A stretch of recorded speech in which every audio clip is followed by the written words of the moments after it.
Hola chicos, espero que se encuentren muy bien. Esta semana vamos a hablar sobre cómo se habrían originado las células eucariotas, ¿ya? Entonces les voy a ir contando qué es lo que indican las teorías de cómo habría sido esto. Tenemos que tener en cuenta que las primeras células que vivieron en la Tierra eran células que eran simples, por lo tanto eran células procariotas, ¿ya? Y a partir de las células procariotas aparecieron las células eucariotas. Entonces, como les decía, hay varias teorías que tratan de explicar cómo evolucionó de procariota a eucariota. Entonces tenemos la teoría endosimbiótica. ¿Qué quiere decir esto? Que los organelos de las células eucariotas provendrían de bacterias. Y estas bacterias, al ser comidas o ser fagocitadas por la célula primitiva, lograron sobrevivir en su interior y se reprodujeron. Y así establecieron entre ellas una relación de simbiosis, o sea que podían vivir ambos juntos y evolucionaron hasta perder la capacidad de vivir por separado, ¿ya? Entonces, como muestra ahí en la imagen, el origen del núcleo y otros organelos, como el retículo endoplasmático, podrían haberse originado a partir de repliegues de la misma membrana plasmática, ¿ya? De las células eucariotas. Luego explica cómo se habrían formado las mitocondrias. Recuerden que las mitocondrias es una de las estructuras principales de la célula porque es aquella que otorga energía. Entonces, para explicar el origen de la mitocondria, se considera que las mitocondrias habrían sido bacterias con la capacidad de obtener energía a través de la respiración celular. O sea, utilizando oxígeno, ellas obtendrían energía. Entonces, estas bacterias habrían sido fagocitadas por una célula primitiva y establecieron esta relación de simbiosis, o sea, que podían vivir juntos y por lo tanto evolucionaron en conjunto. Luego tenemos cómo se habrían originado los cloroplastos y también habría sido muy parecido, ¿ya? Por lo tanto, la endosimbiosis de una célula eucariota primitiva que ya tenía mitocondrias y un organismo procariota capaz de realizar fotosíntesis. Recuerden que hay bacterias que son fotosintéticas. También explica cómo se habrían originado estos cloroplastos a través de esta simbiosis que se habría generado entre estas células primitivas y estas bacterias, ¿ya? Por lo tanto, existe un consenso que indica que el origen de las mitocondrias y los cloroplastos habrían sido de esta manera, ¿ya? Y se ha comprobado que los organelos contienen ADN y ribosomas propios. En cambio, las teorías autógenas, que son otro tipo de teorías, indican que los organelos provienen de repliegues internos de la membrana, ¿ya? Y esta se considera que es también una explicación posible para el origen de los organelos como el núcleo o el retículo endoplasmático. Aquí les dejo algunas actividades para completar y para que hablemos sobre el ADN, o sea, el material genético. Ustedes saben que dentro del núcleo de la célula eucariota se encuentra el ADN. Y el ADN es de vital importancia. ¿Por qué? Porque él va a transmitir la información genética de cada ser vivo, ¿ya?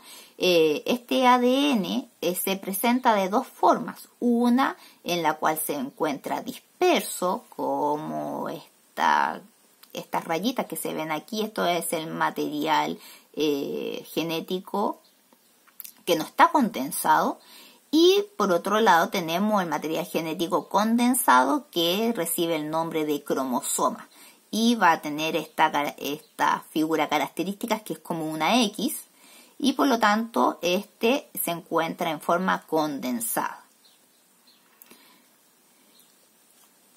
Durante la división celular, las fibras de cromatina de cada cromosoma, o sea, cada una de estos palitos que forman esta X se llama cromatina.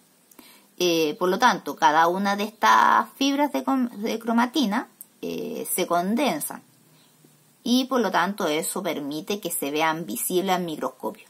cuando nosotros queremos observar ADN al microscopio, vamos a verlo de esta forma, ya en forma de X. Eso para las células eucariotas, porque en el caso de las células procariotas van a tener una única molécula de ADN que va a tener una forma circular y que va a recibir el nombre de cromosoma bacteriano, ¿ya? Esta molécula principal puede ser acompañada también de otras moléculas de ADN que circulen, pero que son de menor tamaño y que reciben el nombre de plasmodios. Y aquí hay algunas actividades donde ustedes tienen que ordenar el empaquetamiento del ADN. Ahí tienen que contestar a lo que se les pregunta. Y esta parte es muy importante, chiquillos, porque habla el ciclo celular, o sea, cómo la célula se va multiplicando, ¿ya? Nuestro cuerpo realiza división celular todos los días. ¿Para qué? Para reparar células, para renovar células.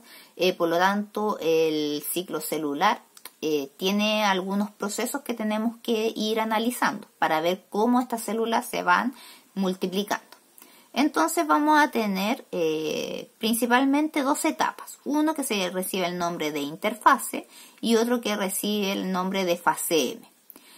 ¿Cuál es la función de cada una de ellas? En la interfase, aquí la célula no se está dividiendo de partida.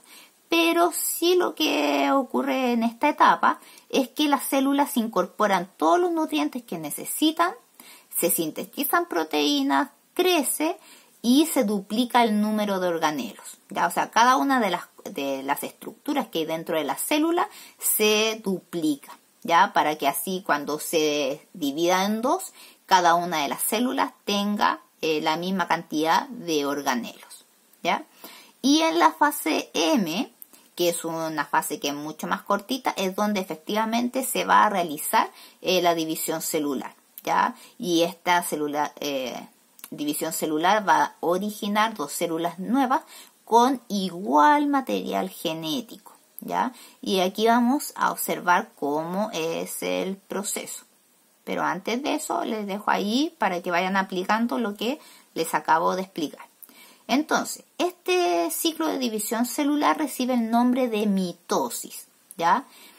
¿Qué es la mitosis? Es el proceso en el cual el núcleo de una célula da lugar a dos núcleos con la misma cantidad de material genético, ¿ya? Por ejemplo, la especie humana tiene 46 cromosomas, por lo tanto, cada célula que se produzca por mitosis va a tener exactamente 46 cromosomas.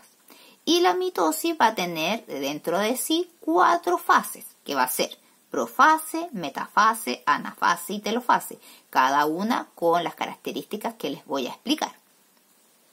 Entonces, en la interfase, como habíamos mencionado anteriormente, todas las estructuras que están dentro de las células se multiplican, ¿ya? O sea, se duplican. Por lo tanto, por eso aparece ahí por 2, ¿ya? Porque cada una de las estructuras van a haber 2 de cada una, ¿ya? Y aquí en la profase partimos con la mitosis, ¿ya? En la mitosis, ¿qué es lo que va a pasar?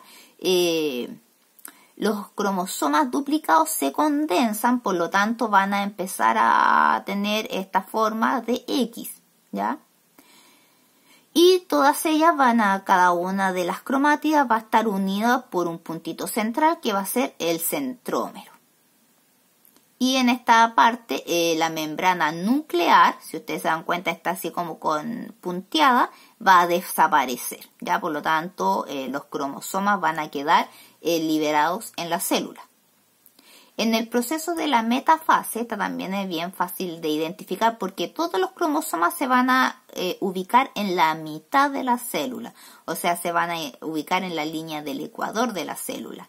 Y los centrómeros, que son estas cositas que están acá en cada uno de los polos, van a generar microtúbulos que van a hacer que el cromosoma se divida en dos y que cada parte vaya al lado contrario, ¿ya? Por lo tanto, si ustedes se dan cuenta aquí en la anafase los microtúbulos ya están tirando, ya los cromosomas están separados y estos cada una de las cromátidas se va a ir hacia los lados opuestos.